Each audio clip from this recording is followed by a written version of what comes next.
और आत्म संबंधी प्यारे श्री सुंदर साथ जी, धर्म प्रेमी साथियों, माता और बहनों, उस अनादि अक्षरातीत पारब्रह्म परमात्मा की असीम कृपा और हादी सदगुरु महाराज जी की प्रेरणा से आप सब सुंदर साथ ब्रह्म ज्ञान चर्चा का रसपान कर रहे हैं। ब्रह्म ज्ञान चर्चा में बीतक साहिब की चर्चा सुन रहे हैं और बीतक साहिब का अब की चर्चा का प्रसंग है धाम धनी अक्षरातीत श्री प्राणनाथ जी और छत्रसाल जी का मिलन उनका मऊसानिया में कैसे मिलन हुआ, ये प्रसंग आता है रामनगर से आगे का।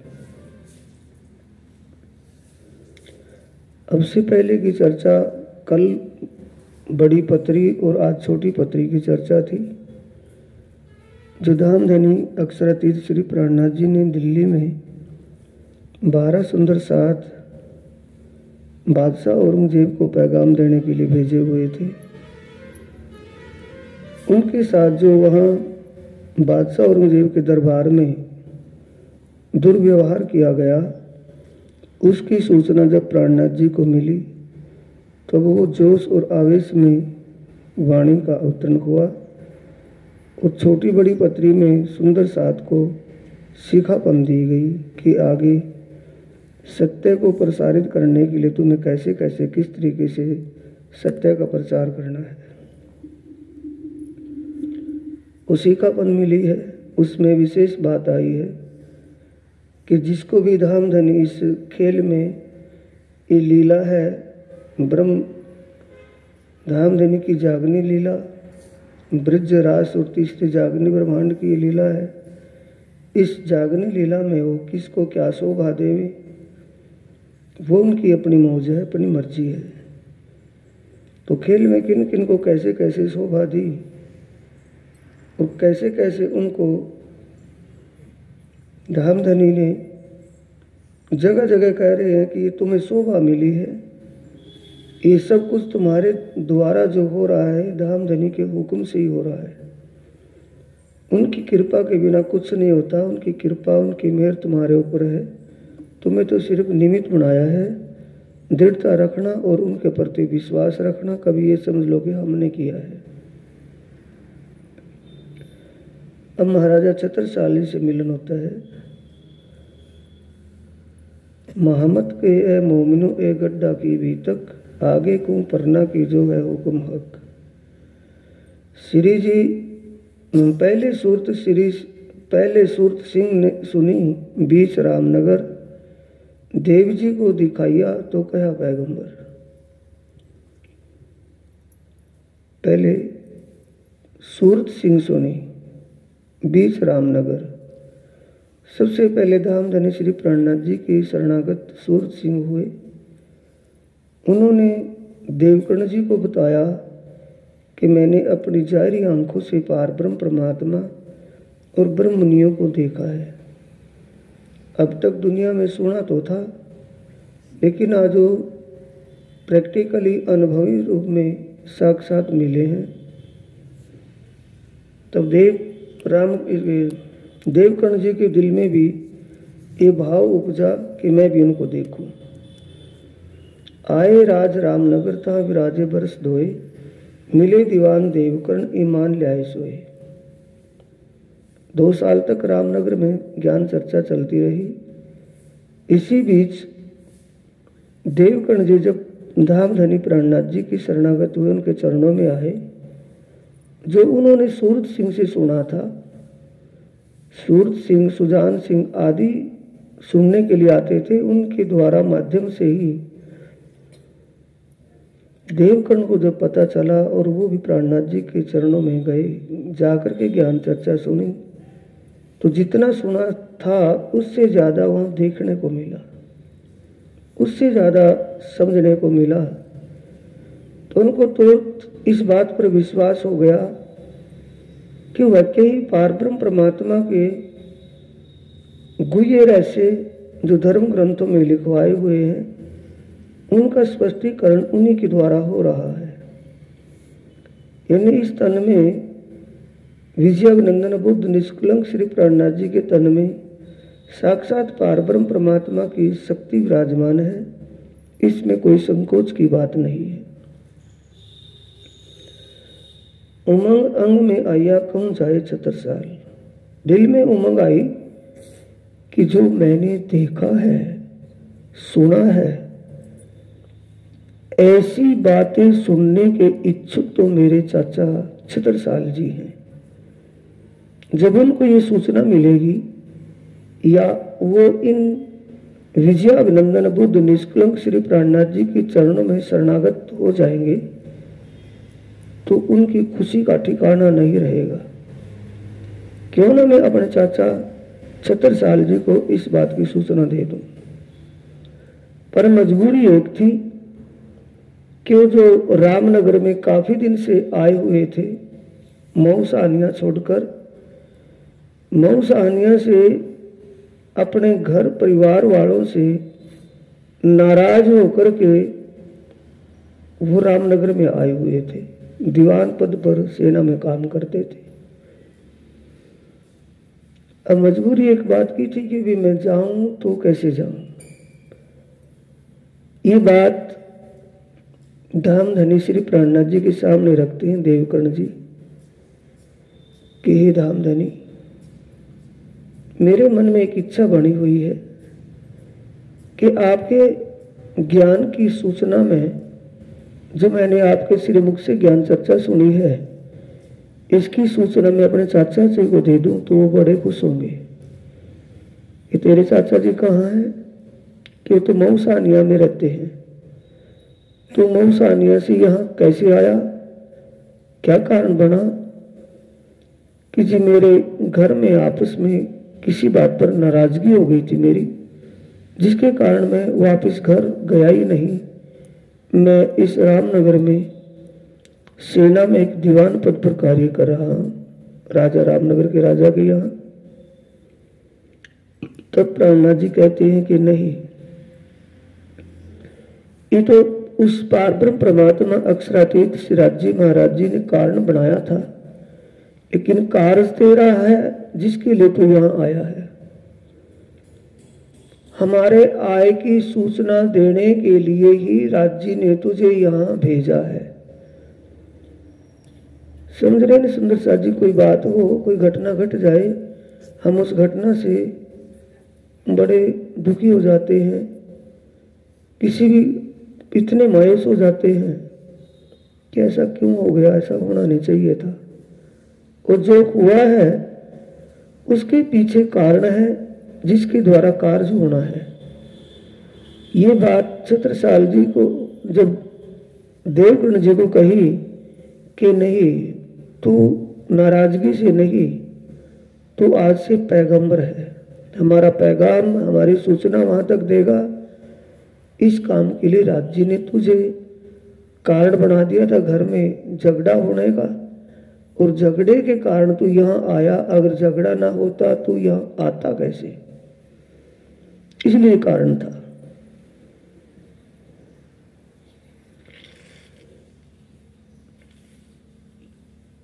अब रामनगर से चलकर के छत्रसाल जी को बताने के लिए देवकर्ण मऊसानिया पहुंचते हैं। जाकर के कहा कि चाचा बलदेवा, एक चाचा खबर करी, महाराज को दिया, पैगाम पहुंचाई। पैगाम पहुंचाने का मतलब सूचना दी। क्या बताया कि बादशाह जो विजयानंदन बुद्ध निष्कलंक कलयुग के कल के अवतार प्राणनाथ जी हैं, उन्होंने बादशाह औरंगजेब को भी बहुत समझाया कि तू जो हिंदुओं पर अत्याचार कर रहा है, इस अत्याचार से एक धर्म की स्थापना दुनिया में नहीं हो सकती।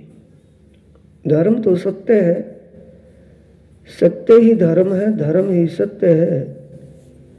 सत्य की पहचान ज्ञान के प्रकाश से होती है, तलवार के बल से नहीं। जब सभी को अपनी आत्मा के मालिक एक पारब्रह्म की पहचान हो जाएगी तो आपसी विरोध समाप्त हो जाएगा। उसको समझाने का लाभ बहुत प्रयास किया, लेकिन वो समझ ही नहीं पाए, समझने की कोशिश नहीं की, जिसके कारण बादशाह औरंगजेब भी प्राणनाथ जी से ईर्ष्या दिल में रखते हैं। नवरंग अक्षराकत है लड़ाई इस्लाम। यानी सत्य को जाहिर करने के लिए, सत्य की पहचान करवाने के लिए प्राणनाथ जी ने बहुत प्रयास किया।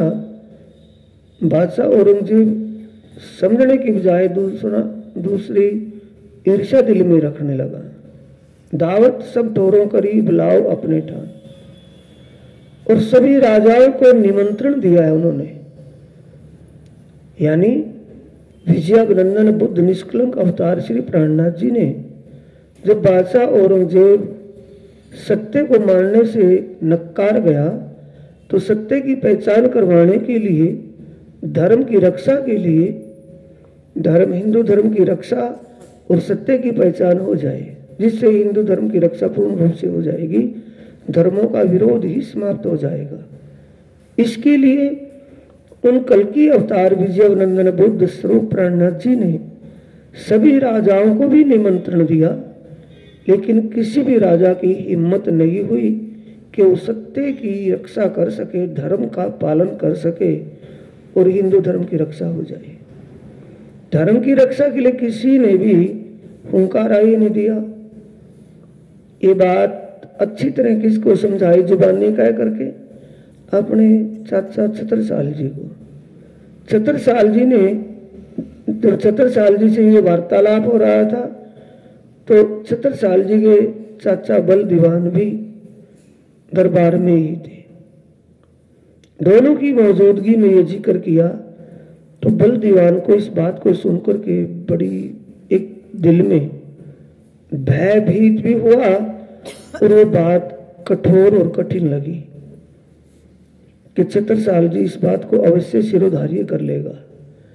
और छत्रसाल जी जब इस बात को सिरोधार्य कर लेगा, करने को तैयार हो जाएगा, तो इसमें तो हमारा बहुत बड़ा नुकसान होगा।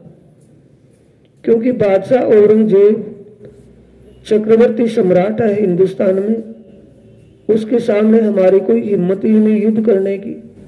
हमारे पास ना सेना है ना कोई धन है, तो हम कैसे उसके सामने आ सकते हैं? और छत्रसाल जी अवश्य इस काम के लिए हाँ कर लेगा। ये बात किसके दिल में चल रही थी? बल दीवान के। तो छत्रसाल जी ने तुरंत कहा कि उस महाराज को जल्दी ही स्वागत और सम्मान सहित आप मऊसानिया ले आइए। ये जिक्र ही चल रहा था, इतने में लालदास उत्तमदास वो भी अपना वाणी गायन करते हुए, वाणी गायन का मतलब अब जैसे शब्द लिखे उन शब्दों से आप शब्द का अर्थ लगाएंगे तो क्या मिलेंगे समझे उनको। एक जो पंडे या गवैया फिरते हैं ना गलियों में गाते बजाते, शायद लालदास और उत्तमदास भी ऐसे गाते बजाते चले गए होंगे। नहीं, पहले कौन गए हैं? देवकर्ण जी। वो एक दिन पहले जैसे पहुंचे अगले दिन ये चले गए लालदास उत्तमदास। वो जिक्र ही चल रहा था दरबार में। जब ये जिक्र चल रहा था, जिक्र के वक्त लालदास और उत्तमदास भी साथ के साथ क्यों ना पहुंच गए? ये सब कार्य कारण कौन बनाता है? परमात्मा। उस पार पर परमात्मा ने ऐसा कार्य कारण बनाया कि दोबारा जिक्र करने की ना जरूरत पड़ी। जिक्र पहले से चला हुआ था, इतने में वो भी चले गए। और जैसे वो वहां गए तो उन्होंने कहा कि ये महात्मा भी उन्हीं की संगत में रहते हैं। किसी ने? देवकर्ण ने। जब देवकर्ण ने कहा कि उनकी संगत में रहते हैं कि हाँ, तो फिर तो ये भी कुछ विद्वता में निपुण होंगे, इनको भी कुछ ज्ञान ध्यान होगा कि हाँ होगा क्यों नहीं, पूछ लो। तब पूछने के बाद ये नहीं कि टल्लिया में जाकर के जंगम जोगी बनकर के वहां गए। पूछने के बाद उन्होंने वाणी गायन का मतलब वाणी राज की गावते। राज की वाणी क्या समझते? छत्रसाल जी समझ लेते थे वाणी को। नहीं समझते थे। राज की वाणी गाती ही इसमें एक पॉइंट, एक गूंज बातें हैं, कोड वर्ड है। इन्हीं पार ब्रह्म परमात्मा का कलयुग में कल की अवतार धारण करने का प्रमाण दे करके समझाना। उत्तम दास, लालदास शास्त्रों के मर्मज्ञ थे। उन्होंने शास्त्रों के अनुसार विजयानंदन बुद्ध निष्कलंक अवतार के प्रकट होने का जब प्रमाण देकर के समझाया तो छत्रसाल जी को और भी दृढ़ता बन गई। जैसे इसको दृढ़ता बनी तो बल दीवान को फिर पक्का हो गया कि ये तो काम गड़बड़ हो गया भाई। अब तो छत्रसाल पक्का ही इनकी हाँ करेगा और युद्ध की तैयारी करेगा, कुछ भी करे। सुने श्लोक महाराज आ गया ना।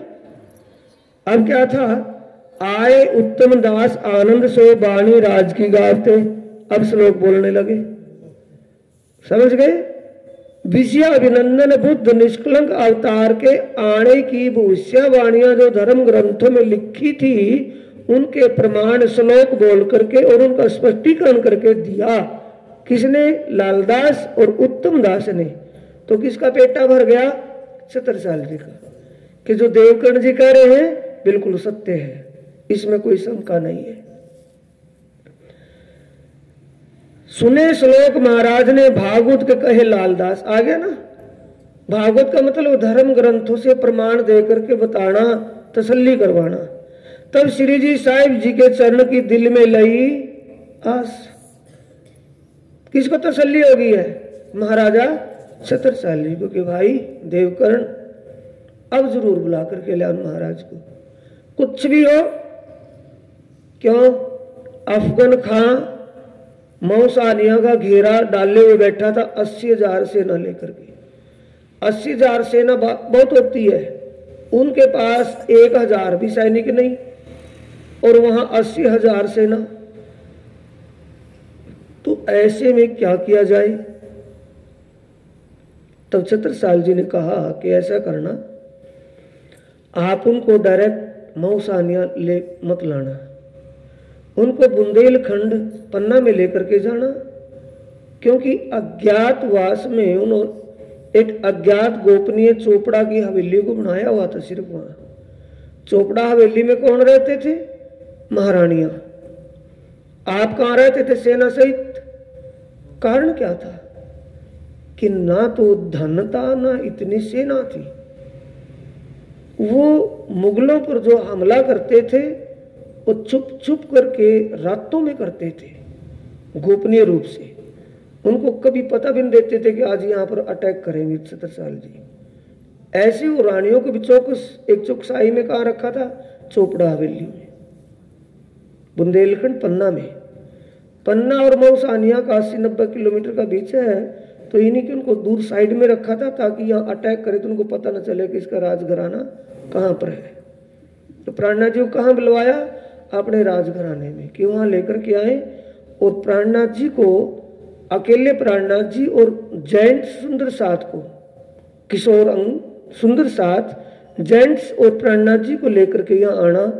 बताया ना, सारा हवाला दिया, मुआयना किया कि लेडीज भी हैं, वृद्ध भी हैं, बालक भी हैं, कि उन वृद्ध लेडीज और बालकों को तो वहीं छोड़ करके आना, वे उनके एक साथ छड़े साथियों उनको लेकर के प्राणनाथ जी को और यहाँ ले आना।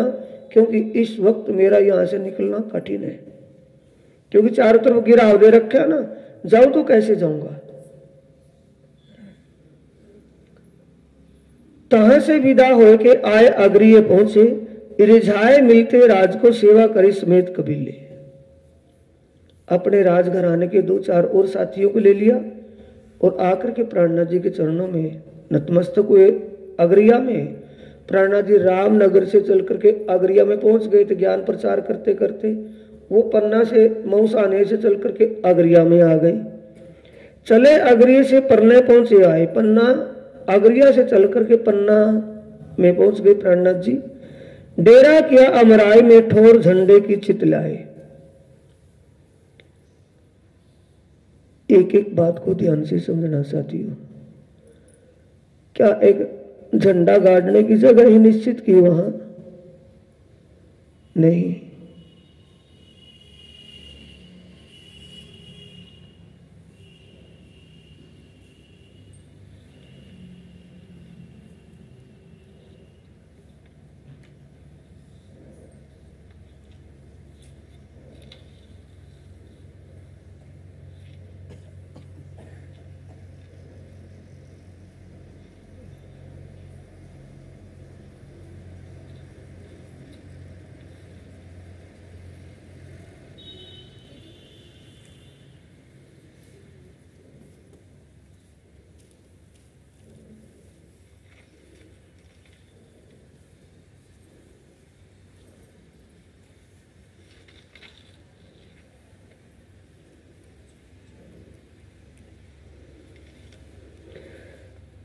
भीतिकसाई में छुपाई आती है। पहले दिल में लिया 14 तबक को, जिसमें जम्बू द्वीप, और जम्बू द्वीप में भरत खंड को, जिसमें बुंदेलखंड, और बुंदेलखंड में भी पन्ना ठोर को। कहां से अपने चित्त में लिया था? परमधाम से ही। या वहां जाकर के सेलेक्ट किया उस भूमि को। जब पावर उसमें बैठी है तो पावर ने कहां से उसको अपने दिल में ले लिया था? परमधाम से ही। जागनी के ब्रह्मांड में लीला कहां होगी? वो जगह कहां मिली है? पन्ना में। अमराई घाट का मतलब आम का बहुत बड़ा बाग था, बगीचा, बन का बन था, और वहां पर किलकला नदी जो बह रही है उसका एक पानी का स्थान देख करके प्राणनाथ जी वहां बैठ गए अमराई घाट पर। डेरा कर्त परना, नदी किलकला तीर पे उतरे परमहंस आए, डेरा के अमराई में ठोर झंडे की चित लाए। चित का मतलब कि ये वो स्थान है जहां हमारे ज्ञान का प्रकाश पूरे ब्रह्मांड में फैलेगा। अब झंडे की बात है, वो कर्मकांड की बात है कि प्राणनाथ जी ने अपने हाथों से झंडा वो गले में गाड़ दिया, प्राणनाथ वो फिर आगे मंदिर में गाड़ दिया। झंडा कौन सा है? जो वाणी पढ़ेंगे तब ये बात समझ में आएगी। हकीकी है, शरीयत का झंडा है। मार्फत सागर ग्रंथ में है, झंडा हकीकी खड़ा किया दीन का। हकीकी झंडा का मतलब ज्ञान रूपी झंडा, कपड़े का ही नहीं है। इस पर 5 निशान क्यों? पंजे का निशान क्यों है? कि धाम धने की पार ब्रह्म परमात्मा ने इस जागने के ब्रह्मांड में 5 शक्ति जाहिर करके उनसे लीला की है।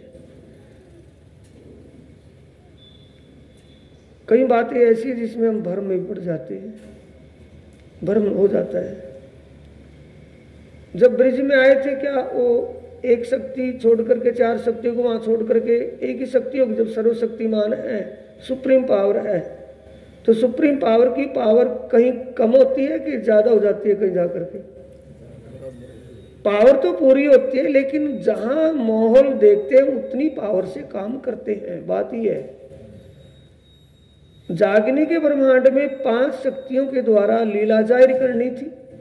ब्रिज में सिर्फ एक शक्ति के द्वारा लीला जाहिर करनी थी, रास में भी एक शक्ति के द्वारा लीला जाहिर करनी थी, और अरब के अंदर भी 2 शक्ति लगा ले, अक्षर की आत्मा और धनी का जोश। बस यहां जबरील, असराफिल और श्यामा जी भी साथ में है।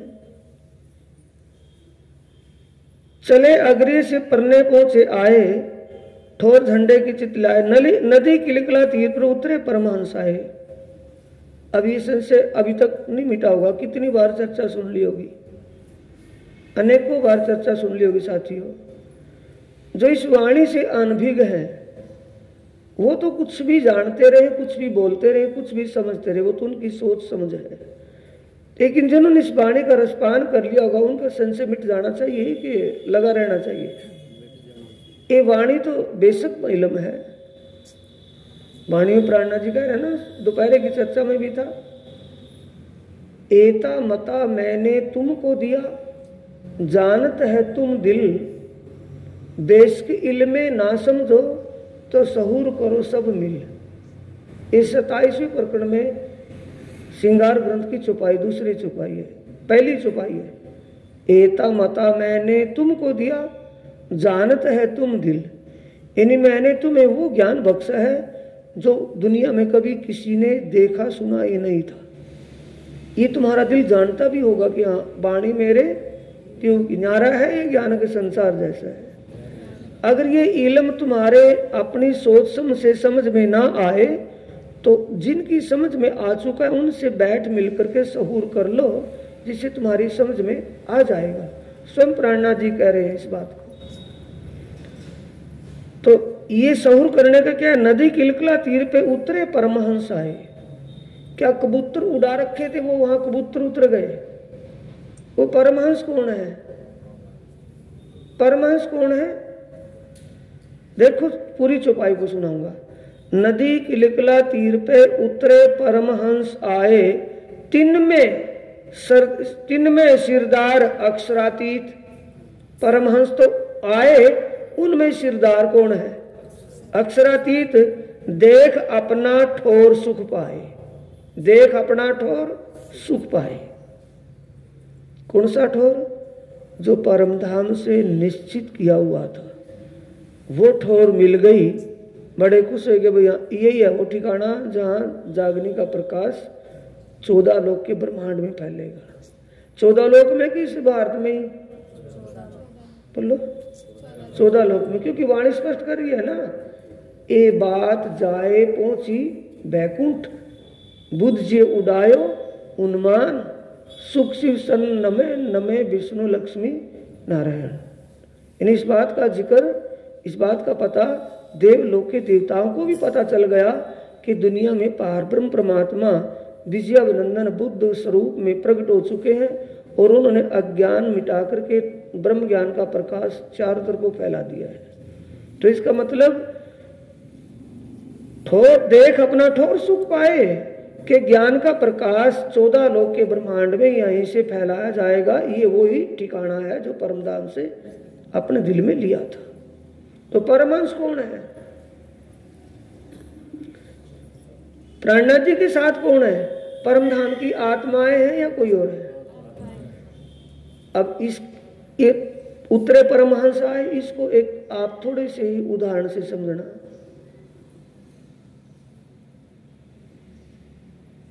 आगम जान के निगम कहाए, खोज खोज जान के मूलधनी अंगना अपनी सोघर आए।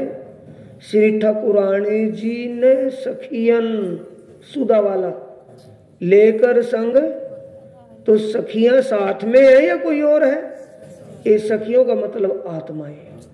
इन आत्माओं को आत्मा भी कहते हैं, इन्हीं को परमहंस कहते हैं, इन्हीं को ब्रह्म मुनि कहते हैं, इन्हीं को रूह कहते हैं, इन्हीं को आत्मा कहते हैं, इन्हीं को वासना कहते हैं।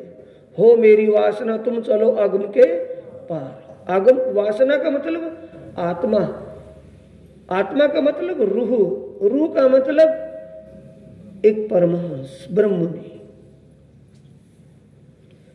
उनमें तो सिरदार है ना, आत्माओं के तो खसम, आत्माओं के मसीहा मालिक सिरदार, आत्माओं के परमात्मा पारब्रह्म परमात्मा ही तो है ना। वो पारब्रह्म परमात्मा आवेश और जोश के द्वारा उस तन में विराजमान है, और सुंदर साथ के अंदर आत्मा सुरता रूप से विराजमान है। उनकी चित्त वृत्ति यहाँ लगी हुई है परमधाम से। सुरता किसमें बैठी है?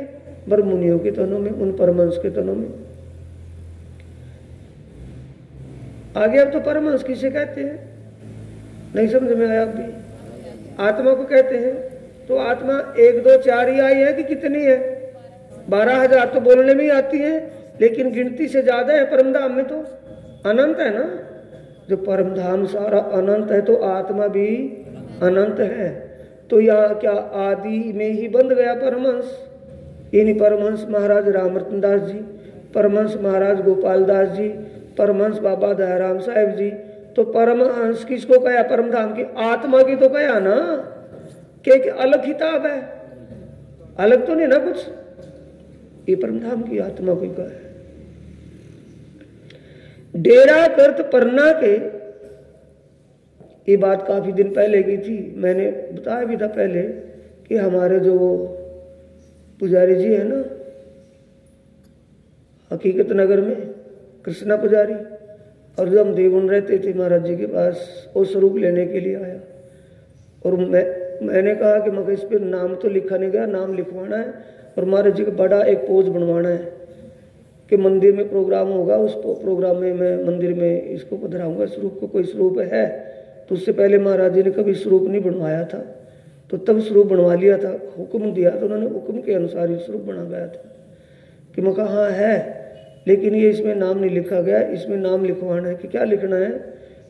इसमें लिखना है परमहंस श्री चरणदास जी, श्री 108 श्री परमहंस श्री चरणदास जी महाराज। कि परमहंस? मैं कहा कि अरे अरे परमहंस? मैं कहा हाँ परमहंस। अगर हम परमहंस लिखाएंगे तो ये योगराज, ध्यान से, योगराज,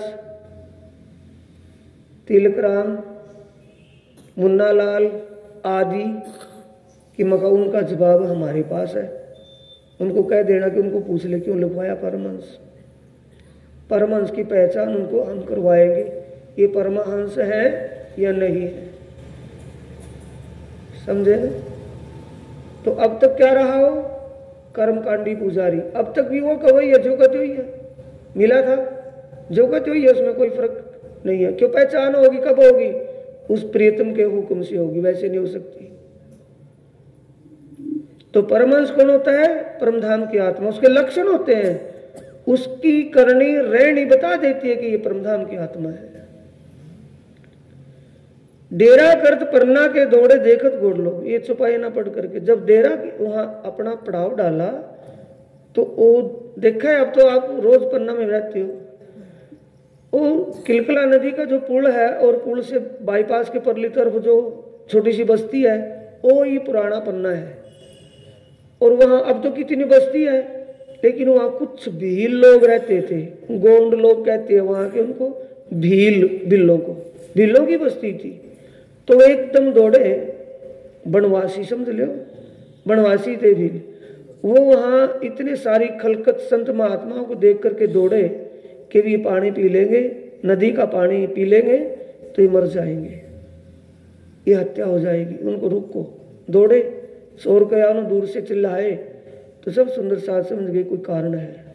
और जो पास में भी क्या बात है कि आप इसका पानी मत पीना, इसमें छूना भी नहीं पानी, इसके ऊपर से जो पक्षी उड़ता है वो भी इसमें मर जाता है, इसकी इतना जहरीला पानी है।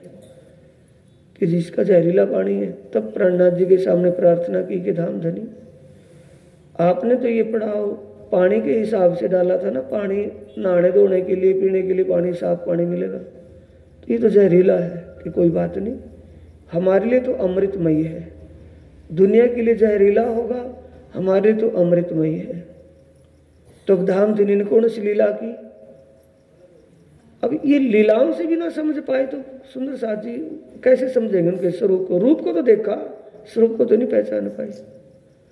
कि कोई बात नहीं भाई, इसका थोड़ा सा जल ले आओ, वो जल को अमृत में करेंगे। लालदास जी थोड़ा सा जल ले आए, धाम धनी श्री प्राणनाथ जी ने अपना दाएं पांव का अंगूठा उसमें लगा दिया, चरण स्पर्श करवा दिए और कहा कि इस जल को नदी में डाल दो, नदी अमृतमय हो जाएगी, इसका भी कल्याण हो जाएगा। और किसी कारण से उसको श्राप दिया गया था, भगवान विष्णु ने श्राप दिया गया था, जिससे वो लक्ष्मी जी वह जहरीला जल बन करके बह रही थी, उसका भी उद्धार कर दिया। अब जैसे उसका उद्धार हुआ, वो जल अमृतमय हो गया, सबने उसमें छलांग लगाई, स्नान किया, पानी पिया, उस दिन से वो भी अमृतमय हो गई।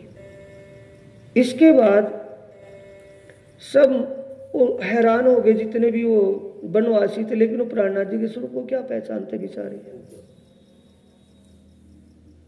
यदि कल्लर की जमीन में बढ़िया क्वालिटी गेहूं की वैरायटी, अच्छी वैरायटी का बीज बोया जाए तो कल्लर में क्या जम जाएगा। तो चलो उनको क्या पता था ये कौन है, उनको तो एक महात्मा से दिखते ही थे। प्राणनाथ जी ने वहां डेरा डाल दिया। ध्यान देंगे भाई, कोई महल मटारी नहीं है, और आवाज किसके नीचे है? पेड़ों के नीचे। ये मौसम तो सारे चलते होंगे क्या, एक ही मौसम रहा होगा? सारे होंगे। बरसात भी आती होगी तब भी पेड़े के नीचे है, गर्मी तब भी पेड़े के नीचे, गर्मी से तो छाया में है। लेकिन जब शीतलहर चलती होगी तो पेड़ के नीचे बैठे तो भी ठिरे, और जो ये कोहरा बरसे तो भी टपके। तो ऐसे में रहे हुए ये कसौटी किसकी है? ये परम धाम की आत्माओं का तप और त्याग और समर्पण पर कसौटी दे कसी जा रही है पूर्ण रूप से, कि इनके अंदर कितना त्याग है और कितना समर्पण है, और उसमें इनने अपने मन को कितना तपा लिया। मन को तपाना होता है ना, शरीर को तो नहीं, कि दोनों में तप करना पड़ेगा।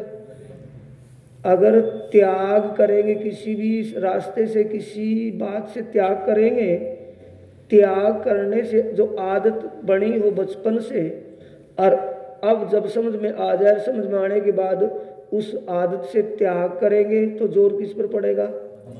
मन पर पड़ेगा ना।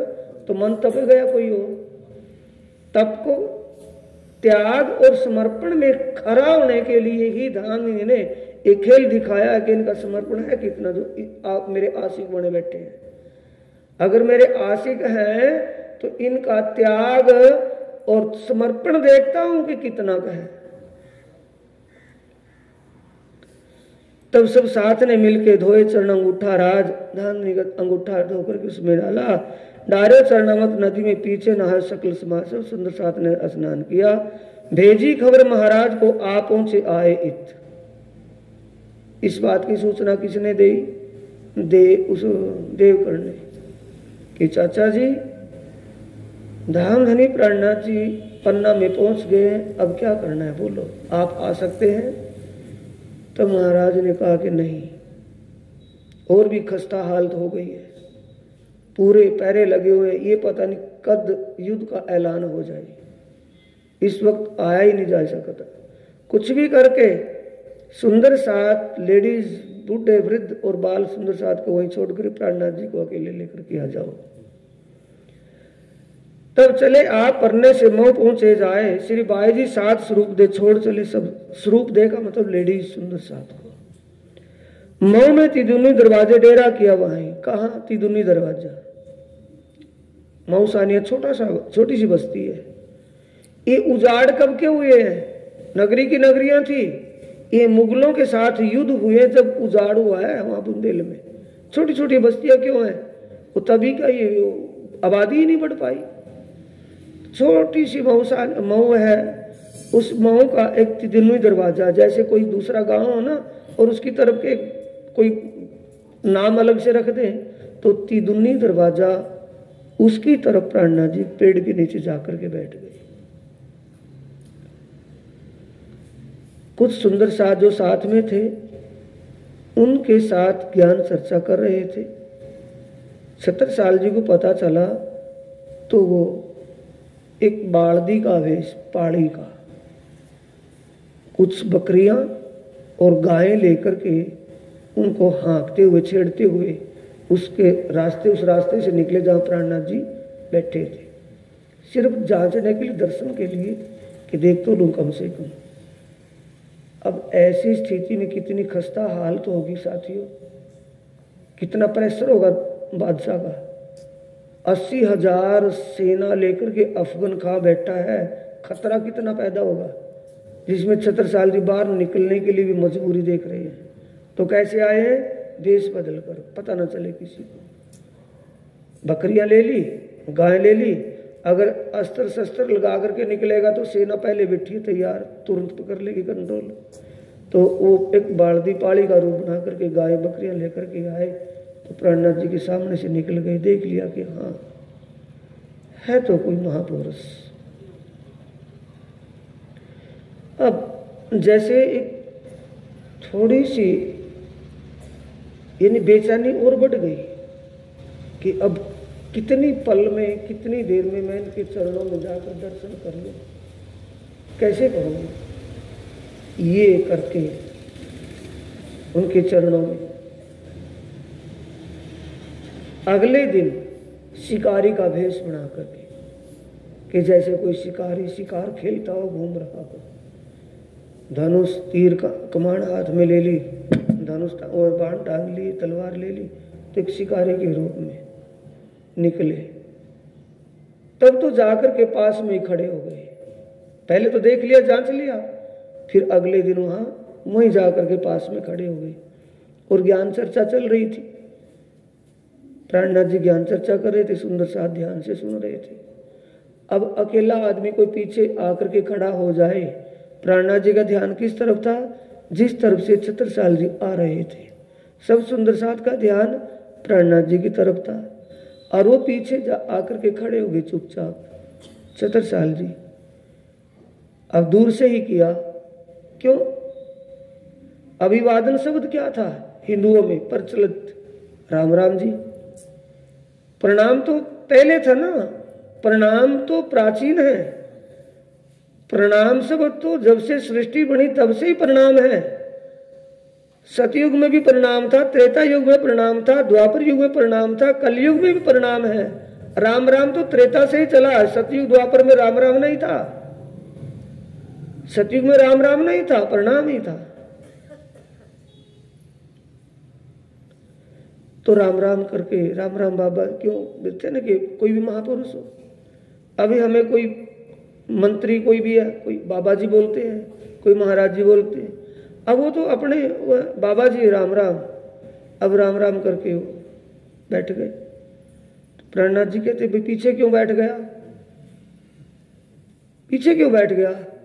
कि तेरी तो उसी की तलाश में तो बैठे ना प्राणनाथ जी, तू पीछे क्यों बैठ गया? उसको आगे बुलवाए, आगे आ जा। क्योंकि अनजाने में है ना, पहली पहली बार, तो अनजान आदमी कैसे करेगा? खड़ा होकर के चल जाएगा। नीचे बैठा बैठा थोड़ा सा खिसका, थोड़ा सा घिस रहा है, खिसका कि ऐसे काम नहीं चलेगा, खड़ा होकर के आ गया। वो थोड़ा सा फिर खिसका कि बाबा आगे आकर के बैठ जाए, बुलवाया, आगे आकर के बैठ जाए, बैठा लिया। कि अब बता तू कहाँ जाएगा भाग करके? तू पीछे इसलिए बैठा था, भागना पड़ जाएगा। अब तू भाग करके जा सकता है कहीं? अब तो तू मेरे फंदे में फंस गया है, अब तुझे भागने की कहीं जगह नहीं। अब वो धमनियों में कौन सा खून? बुंदेली खून है। अब वो खून खोल रहा है कि मुझे फंदे में फांसने वाला अब तक सृष्टि में कोई पैदा ही नहीं हुआ। एक है मुझे फंदे में फांदने वाला, कलयुग में आने वाला बुद्ध निष्कलंक अवतार। कि अच्छा पता है तुझे उसका? कि हाँ। क्या पहचान है? कि मेरे पास उनका दिया हुआ एक मोहर, 1 रुपया सिक्का है, कि दिखाओ कैसा है। जब 70 साल जी ने उसको कहाँ रखा था सुरक्षित, कि घर में रख दूंगा तो गुम हो जाएगा, जेब में रखूंगा तो कहीं गुम हो जाएगा, तो उसको गले में डाल रखा था, कंठी के रूप में उसमें सुराख करके गले में डाला हुआ था। कि ये है कि ये छाप इसकी और भी मिल जाएंगे, कई ऐसे रुपए सिक्के मिल जाएंगे। कि बाबा क्या बात करते हो?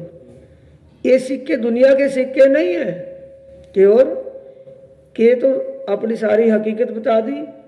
कि रात के वक्त मैं सो रहा था और ख्वाब में था, और ऐसे में था कि मैं बड़ी ही एक दुखी हालत में था।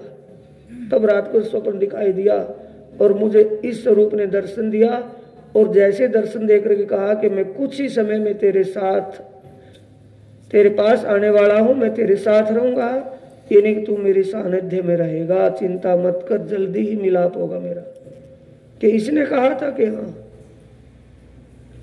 फिर तो ऐसे सिक्के और नहीं मिलेंगे। कि पापा जी आप क्या कह रहे हो? फिर कहां से मिलेंगे? दुनिया का सिक्का थोड़ी है। कि भाई ऐसे सिक्के कहीं मिल जाए तो, कि मिल ही नहीं सकते। तब प्राणनाथ जी ने कहा, दाया अपना घुटना उठाया कि देखना इस आसन के नीचे सिक्के, कोई सिक्का रखा है। अब सिक्के एक नहीं अनेक सिक्के रखे हैं, वैसी मोर। तब 70 साल जी कभी तो अपने सिक्के को देखता है, कभी उस सिक्कों को देखता है कि ये तो एक ही जैसा है। समझ गया कि सिक्का अपनी पहचान के लिए ही दिया था। ये वो ही है जो स्वप्न में आया था, जिसने मुझे ये मोहर दी थी, ये वही विजयानंदन बुद्ध निष्कलंक स्वरूप है, आखिरी जमाने के खाविंद है। दर्शन करके उमंग अंग में, हृदय में कितनी उमंग छाई कि अब मैं अपने संबंधियों को, सगे संबंधियों को बता दूं कि जिसको भी अपना कल्याण करना है, क्योंकि ब्रह्म मुनि का दर्श और स्पर्श इतना, उसका कोई मोल ही नहीं है कि साक्षात परब्रह्म मेरे घर आए हैं तो इनका दर्श स्पर्श करके सब धन्य धन्य हो जाए। तुरंत चला कि महाराज मैं जल्दी ही आपके चरणों में आऊंगा, मैं मिलूंगा, अब मैं किसी कारण से जल्दी में हूं। प्रणा जी कहे ठीक है आप जाइए। घर गए राज दरबार में। बड़ी रानी देव कुंवरी थी। रानी को कहा कि रानी कल्याण चाहते हो तो आज इसी वक्त जल्दी जाइए और तिदुनी दरवाजे के पास वो दिव्य स्वरूप आए हैं जिनकी मैं 12 साल से इंतजार में था कि जाऊं कैसे, कि जैसे मैं गया। अगर रानी की पोशाक में जाएगी तो गड़बड़ हो सकता है, भेष बदल करके जाओ। तो अपने साथ कुछ ब्राह्मणियां ली और ब्राह्मणियों जैसा भेष, सफेद साड़ी बांध करके, सुहाग का श्रृंगार उतार करके तब महारानी गई, दर्श स्पर्श किया और आकर के चाचा बल दीवान को, क्योंकि जेठा कौन था सेना में, बल दीवान, बल दीवान से कहा कि चाचा श्री, क्योंकि 76 साल कहेगा तो क्या हमारा मानना है, विश्वास हो या ना हो। जब महारानी और उन ब्राह्मणियों ने सबने कहा कि एक दिव्य पुरुष आए हुए हैं, अगर उनके कदम हमारी नगरी में पड़ जाएंगे, चरण पड़ जाएंगे तो हमारी नगरी धन्य धन्य हो जाएगी, कि अवश्य ही कुछ भी करना हो अब ही हम उनको सेवा स्वागत के अनुसार, शिष्टाचार के अनुसार अपने दरबार में लाएंगे। तब बल दीवान बैंड आदि के साथ, सेवा सम्मान के साथ रूप में धामधनी प्राणनाथ जी को अपने दरबार में ले आए। जैसे प्राणनाथ जी दरबार में आए, दूसरे ही दिन ऐलान कर दिया अफगन खान ने कि 76 साल हम युद्ध करने के लिए आए हैं, हम अटैक कर रहे हैं, आप तैयार हो जाइए। ऐलान सुनते ही 76 साल जी धामधनी श्री प्राणनाथ जी के चरणों में आए, आकर के प्रणाम की और प्रणाम करके कहा, हे धामधनी, मेरा ये पहला और आखिरी प्रणाम स्वीकार कीजिए। पहली भेंट है ना, कि पहला और आखिरी, क्या बात, क्यों वो अंतर्यामी बैठे हैं सामने, अंतर्यामी समझ गए कि 76 साल जी भयभीत है इस वक्त, कि 76 साल जी ये बात क्या कह रही हो कि पहला और आखिरी प्रणाम, कि हाँ धामधनी ऐसा ही है, कि नहीं चिंता मत कर, ये बता तेरे साथी कितने हैं, कि ये तो गिने मिने मेरे साथ 100 घोड़सवार हैं, कि बस, कि हाँ, कि जाओ युद्ध में विजय तुम्हारी ही होगी। तब वो सारे चौंकने लगे सिपाही कि ऐसा कैसे हो सकता है, वहां तो 80,000 है, यहाँ सैकड़ों में है, कैसे हो सकता है। तब प्राणनाथ जी ने अपने हाथ से उनके सिर पर रुमाल, अब भी होता है ना ये क्या है, परंपरा, परंपरागत चला रहा है ये काम, लेकिन वो पावर किससे थी, विश्वास से। पहले छत्ता को विश्वास दिलाया था या रुमाल उड़ाया था, 12 साल पहले से उसको विश्वास बनाते बनाते 12 साल लगे। 12 साल के बाद विश्वास में परिपक्व हुआ तो उनका आशीर्वाद का वृद्ध हस्त सिर पर आया और अपना रुमाल सिर पर बांधा उनके, तो उनको क्या मिली वहां से, पावर। जब ये प्रणाम करके रुमाल सिर पर रखा, कहा कि जाइए आज विजय आपकी होगी। गए, वो 80,000 सेना के लोग आपस में लड़ मरे और छत्रसाल जी ने जैसे अचानक, क्योंकि बताया तो नहीं ना, अटैक उन्होंने तो ऐलान ही किया है, उनको ये पता नहीं कि छत्रसाल जी किस वक्त युद्ध करेगा।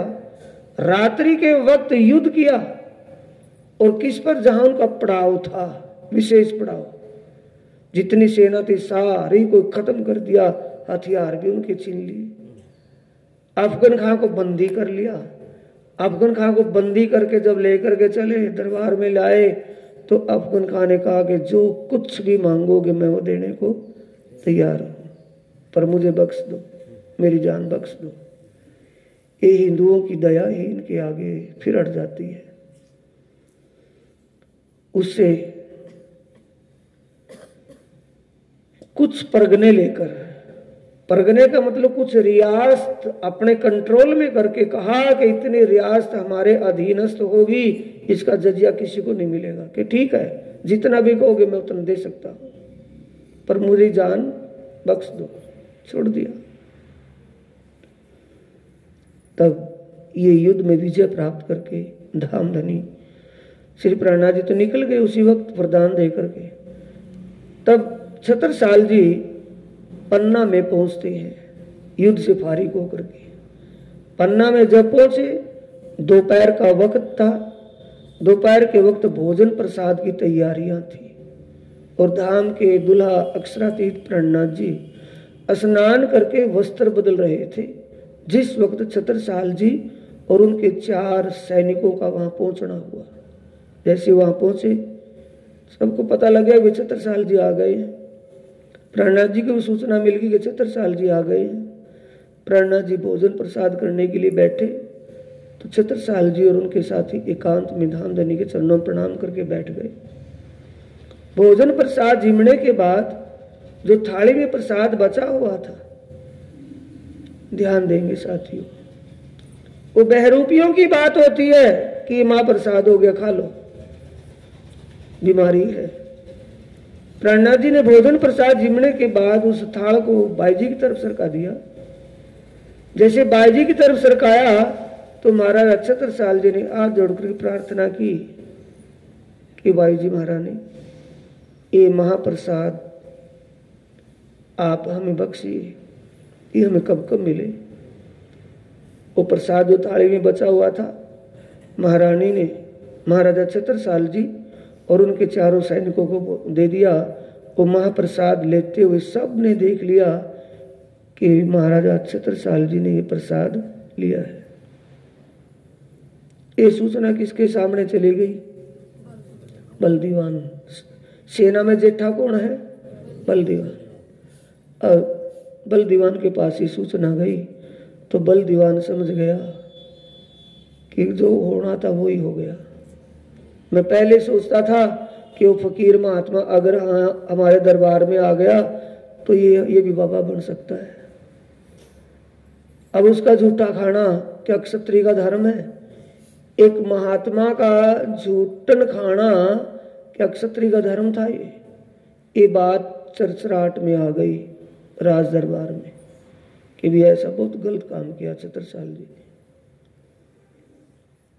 अब छत्रसाल जी सुनते सुनते सुनते कान पक गए तो विचार किया कि चाचा बल दीवान कब तक शंका में डूबा रहेगा। शंका का मतलब मनसा का पाप, इसको कब तक दबाए रखेगा। पाप मन से लगता है कि बाहर से? मन से। मन में फर्क आ गया कि इस महात्मा का झूठा खाना तो बहुत बुरा काम किया। ये मन में चलती रही तो एक दिन विचार किया, ये प्रेरणा कौन दे रहा है? बल दीवान के दिल में प्रेरणा कौन दे रहा है? प्राणनाथ। और छत्रसाल जी के हृदय में वो प्रेरणा कौन दे रहा है? प्राणनाथ।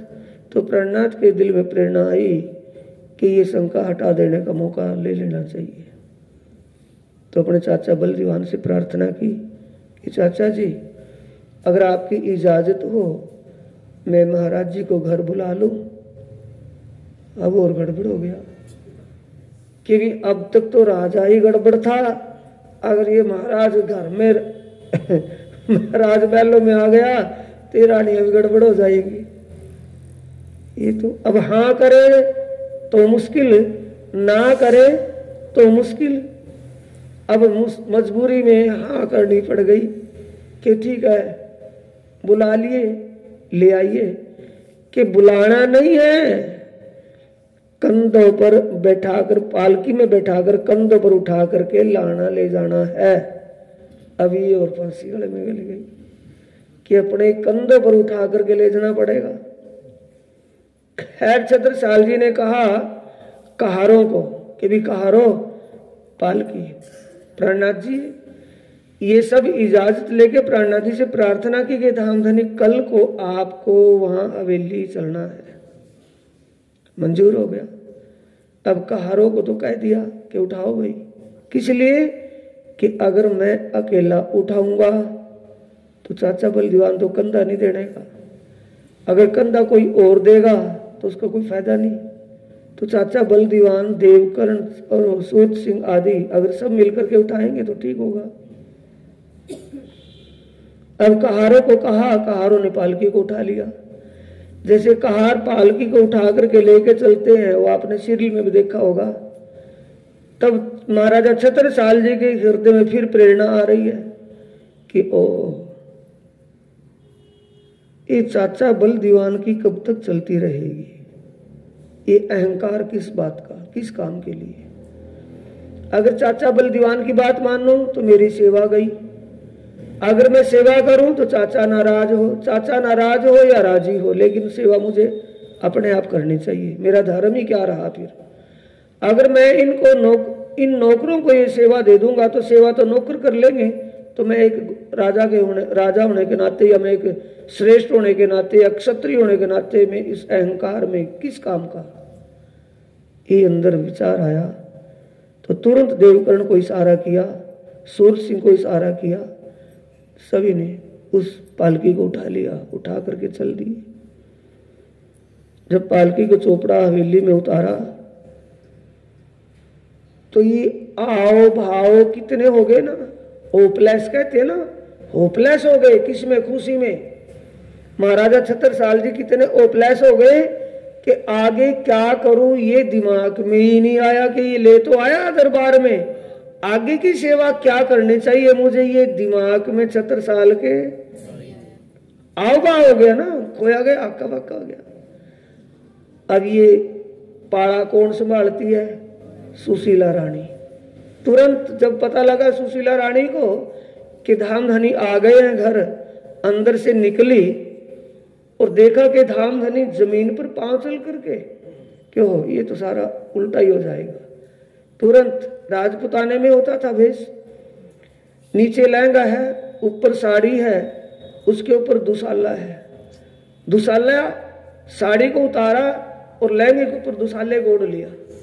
साड़ी को बिछा दिया कि दुसाला तो छोटा था और साड़ी लंबी थी, तो साड़ी को बिछा दिया, दुसाले को ओढ़ लिया कि मेरे धामधनी आए हैं और हमारे घर, क्या मैं सेवा कर सकूं।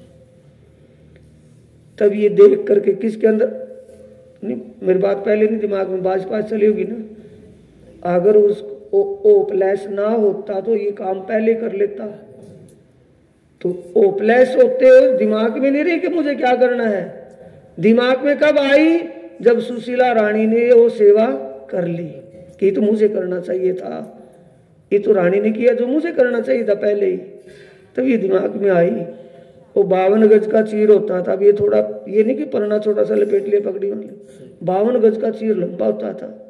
वो 52 गज का चीर उतारा और साड़ी को उठा दिया और अपने हाथ से चीर को, अब ये देख करके रानी के मन में थोड़ा मलाल आया। और वो अंतर्यामी ध्यान से सुने भी, जो अंतर्यामी ना होता तो क्या पता था रानी के दिल में क्या है। चलो भी करना था राजा ने कर लिया, राजा ने कर लिया, रानी ने करना था रानी कर लेती, कोई बात नहीं। अब दोनों के दिलों को देख रहे थे अंतर्यामी कि रानी इस बात का मलाल कर रही है कि मेरी साड़ी, अगर मैं ही राजा होता और ये रानी होती तो इनकी हिम्मत नहीं थी मेरी साड़ी को उठा लेते। ये राज्य मेरे को आपने ये औरत का तन ही क्यों दिया, मैं भी तो सेवा कर सकती थी। राज्य समझ रहे हैं कोई बात नहीं, ये तो लीला हमारी चलती आई है, जैसे पहले किया अब आज और कर लेंगे। तो कौन सी लीला की? किलकला नदी पर कौन सी की थी? ब्रिजवाड़े की थी ना।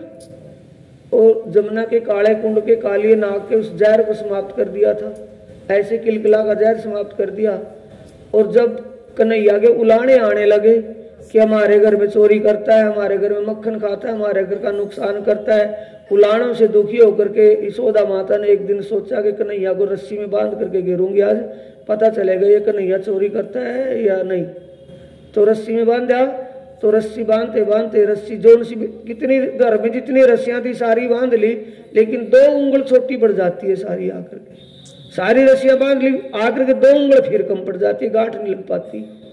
तो जो पहले ब्रिज में किया था आज और कर लेंगे। तो साड़ी और पाग छोटी पड़ गई।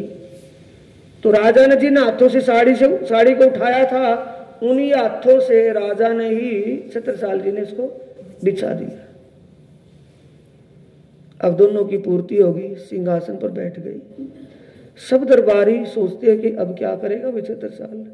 और बल दीवान की हालात स्थिति कैसे होगी, जैसे एक सपेला होता है ना, और पिटारी में सांप रखता है और बीन बजाता रहता है और पिटारी को छेड़ता रहता है ताकि वो सांप चिंगर जाएगा ना वो, और जब पिटारी उठाओगा तो सौंकड़ खड़ा हो जाएगा सीधा फुंकारा मार करके। ऐसी गति किसकी कर दी, बल दीवान की। क्योंकि पहले तो वो कंधों पर उठा लिया, सबसे पहले तो जूठन पर था कि भी जूठा खा लिया, फिर वो कंधों पर उठा करके उसी को लेकर के आए घर में। अगर में आए तो जो बल दीवान के दिल में थी वो वैसी ही हो गई कि राजा तो बिगड़ा था, ये तो रानी भी गई वही, कि रानी ने अपनी साड़ी बिछा दी, राजा ने अपनी पगड़ी बिछा दी, इससे ज्यादा क्या, खत्म हो गया काम, तो रहे ही कुछ नहीं क्षत्रियपना। अब सारा कुछ करके कि अब इनकी पहचान करवाने का समय आ गया है। तब सब दरबारियों को आगे भाई दरबार में आए सभी आगंतुकों का मैं अभिनंदन स्वागत करता हूं, सभी अपना आसन ग्रहण कीजिए। मैं कुछ कहना चाहता हूं, मेरी बात को ध्यान पूर्वक सुनेंगे। अब सभी बैठ गए। अब प्राणनाथ जी कहते हैं कि भाई छत्रसाल देर किस बात की है कि धामधनी, देर कैसी कि जो करना है तो वो करो ना, क्योंकि दुनिया इंतजार में खड़ी है ना, सभी दरबार भरा हुआ है, सभी इंतजार में खड़े कि भी आगे क्या करेगा राजा, क्या करेगा। अब कह रहे कि जल्दी कर, कि मैं कैसे करूं, मैं खुली आंखों देखते हुए कैसे करूं, आंखों पर पट्टी कैसे बांधूं, कि तो खुल के बोल क्या बात है। कि बात तो ये है अभी कि परम धाम के रंगपुर वाली मंदिर में युगल स्वरूप सेज पर विराजते हैं कि राज्य सेज पर विराजते हैं, कि युगल स्वरूप, और मूल मिलावे में युगल स्वरूप सिंहासन पर विराजते हैं कि राज्य के युगल स्वरूप। तो फिर आज क्या गुनाहगारी होगी। जो पर्दा रखा हुआ था ना, कहां से रखा था ये पर्दा, सूरत से। सूरत में भीम भाई ने इत आगा लिया। आगा क्या किया था, प्राणनाथ जी और अमलावती की आत्मा तेज कुंवरी को सिंहासन पर बैठा करके आरती करने लगा था। तब राजी देवचंद्र जी अंतर ध्यान हुए थे श्यामा स्वरूप, तो वो आत्म सुरता कहाँ चली गई थी, परम धाम में चली गई थी कि इंद्रावती के दिल में विराजमान हो गई थी श्यामा जी। और जो हबसा में दर्शन दिया तो राजी कहाँ चले गए थे, वहीं उसी स्वरूप में। तो युगल स्वरूप कहाँ थे, महाराज जी के धाम दिल में। अब युगल स्वरूप सिंहासन पर युगल स्वरूप बैठ सकते हैं कि और आत्मा बैठ सकती है, कोई बैठा दिया किसको, अमलावती को। परमधाम की आत्मा तो है, लेकिन बाई तरफ बैठने का अधिकार किसका है, राज्य के बाई तरफ कौन बैठ सकता है, श्यामा जी। श्यामा जी के अलावा दूसरा तो नहीं बैठ सकता ना। अब बैठा तो दिया, भाव में भावुक होकर के उन्होंने तो अपनी सेवा कर दी। अब उसको सेवा को संभालना किसका काम है, राज्य का। तब महाराज जी के दिल पर जो 2 स्वरूप युगल स्वरूप की शोभा थी, तब श्यामा जी की सुरता को अमलावती के धाम दिल में विराजमान तुरंत कर दिया। तब आरती उतारी गई। वो भेद किसी भी दास को नहीं था। वो दास पीछे से थे था ना, लालदास, मुकुंदास, श्याम, सोमभाई आदि सब पीछे से थे ना। और वो छत्रसाल कहाँ, पन्ना में जाकर के मिल रहे। अब ये भेद किसने खोला, छत्रसाल जी ने, कि बाई जी महारानी यानी युगल स्वरूप विराजमान हो। जब युगल स्वरूप विराजमान हुए तब क्या बोलते हैं पहले आरती से, क्या बोलते हैं आरती से पहले, और पूर्ण ब्रह्म नहीं बोलते क्या, क्या बोला फिर? पूर्ण ब्रह्म, ब्रह्म से न्यारे आनंद अखंड, ये अनंत आनंद के सागर साक्षात अक्षरातीत पार ब्रह्म है। ना ये मेरे गुरु हैं, ना मैं चिल्ला हूं ध्यान से भाई। अब भी वो रोग है, अब भी है वो। कहां? जहां अकल का ताला नहीं खुला हो। क्या बोलते हैं आपस में? आओ जी, बैठो जी भगत जी। हाँ जी भगत जी, हाँ जी भगत जी, क्या हाल है? हाँ भगतनी, क्या हाल है? ये बीमारी है या नहीं है? क्यों है? क्योंकि वाणी का मंथन नहीं किया गया अब तक। वो रोग पहले झुका तो ही पड़ा पड़ा आ रहा है। तो क्या कह रहा 76 साल? ना ये भगवान है, ना मैं भगत हूं, ना ये स्वामी है, ना मैं सेवक हूं, ना ये कोई संत महात्मा है, ना कोई ऐरा गहरा कोई है। ये साक्षात वो पार ब्रह्म है जिनको दुनिया खोज खोज थक गई, किसी को नहीं मिला। और यहां क्यों आया? कि मैं इनकी अंगना हूं, ये मेरे अंगी है। मैं दुल्हन हूं, ये दूल्हा है। मैं यहां अज्ञान भर में भटक रही थी, मुझ अंगना को जागृत करने के लिए मेरे घर आए हैं। अकेले नहीं आए हैं, साथ में जो बाई तरफ बैठी है इनकी आनंद स्वरूपा श्यामा जी महारानी है। और ये जो महात्मा संत दिख रहे हैं ये परम धाम की आत्माएं ब्रह्म मुनि हैं। सखियन सुधा लेकर संग पधार, ये मेरे घर आए हैं। ये वाणी का मंथन हो जाए, क्या फिर भगत जी कहेंगे हम? बोलो, साथी कहेंगे ना? आओ जी सुंदर साथ जी। हाँ साथ जी, सुंदर साथ जी। क्योंकि अकल का ताला कब खुलेगा? जब वाणी का रस अंदर चला जाएगा। गुरु शिष्य का भाव कब तक रहेगा? जब तक वाणी की समझ नहीं होगी। अब वो कह रहे हैं कि भाई ये साक्षात अक्षरातीत पार ब्रह्म परमात्मा है। वारी वारी जाऊं मैं अपने पिया पर शोभा मुख से,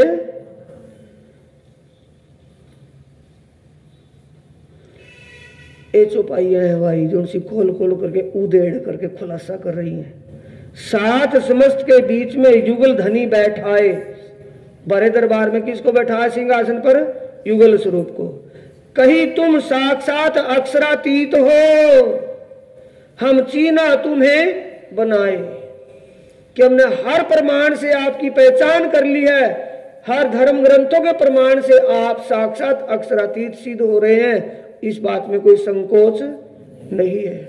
और आज के छठ भैये वो 76 साल महाराजा 76 साल जैसी पहचान उन 10 को भी नहीं हुई जो दुनिया कितने दिन पहले से घर छोड़ करके भटक रहे थे। और आज के छठ भैये क्या कह रहे हैं उसको कि क्या बोलते हैं? कृष्ण कन्हैया लाल की, फिर सदगुरु महाराज की, निजानंद स्वामी की, सदगुरु महाराज की और प्राणनाथ प्यारे की। थर्ड दर्जा मिलता है ना, क्योंकि प्राणनाथ का ज्ञान हो तो थर्ड दर्जा नहीं, एक ही दर्जा रहेगा ना सेकंड। 1 2 3 कब तक है? जब तक पहचान नहीं है। 1 2 3 कब मिट जाएगा? जब पहचान हो जाएगी। स्वयं एक ही तो है। कहीं तुम साक्षात अक्षरातीत हम चीना तुम्हें बनाए। ये धाम धनी हर प्रमाण से आप प्रमाणित सिद्ध हो रहे हैं, आप साक्षात अक्षरातीत पार ब्रह्म स्वरूप है। श्री ठकुरानी जी साथ संग ले पधारे मेरे, आ गया ना कि परमधाम की आत्माओं के परमहंसों के साथ मेरे घर पधारे हैं। धनी बिना तुम्हें और देखे, ध्यान से भाई फटकार भी दे रहे हैं। धनी बिना तुम्हें और देखे सो नहीं मिसल मातबर, वो परमधाम की आत्मा ही नहीं है जो आपको धाम धनी के बिना कोई और रूप में देखता है। फटकार भी दे रहे हैं, हे धाम धनी, अगर आपको एक अक्षरातीत पार ब्रह्म के बिना संत महात्मा या गुरु या एक स्वामी के रूप में मानता है, वो समझो परम धाम की आत्मा नहीं है। जो आपको भगत और भगवान के दर्जे में गिन रहा है, समझो परम धाम की आत्मा नहीं है, कोरा जीव है। ये वाणी का रस पान करने से जागनी होती है या क्या होता है बोलो? तारतम का यह रस चढ़े हजार उतारे, निर्विष काया करे जीव जागे करारे। ये वाणी का रस जब अंदर जाएगा तो भरम रूपी और जहर बाहर निकल जाएगा कि अंदर रह जाएगा? बाहर निकल जाएगा। अब तो कछु ना हमारे दे चुके हम शीश, हे धनी आपके चरणों में पूर्ण रूप से समर्पित हो चुके हैं, अब हमारा कुछ भी नहीं, सब कुछ आपका है। कहने वाले बहुत हुए साथियों, मेरे प्रैक्टिकल में हुए हैं, देखा होगा सुना होगा। घोषगढ़ का रामकिशन होता था करोड़, उसको महाराज जी ने प्रधान बनाया था यहाँ ट्रस्ट का। और जब महाराज जी उसके घर घोषगढ़ गए हुए थे तो महाराज जी बोले कि हमें एक मंदिर बनाना है छोटा सा, और कई जगह कि महाराज जी सारा दरबार आपका ही तो है, कि भी वो तो मानते हैं हमारा ही है, कोई दूसरा थोड़ी है, पर हमें थोड़ी सी जगह चाहिए थी। तब पानीपत और कई कई घूमते रहे महाराज जी, ढूंढते रहे। देवन दावन तो बाद में हुआ, जब रेडे भी बाद में हुआ। यहाँ किससे तंग आ गए थे? दारूबाजों से, बदमाश गुंडों से दुखी हो गए थे प्राणनाथ जी महाराज जी।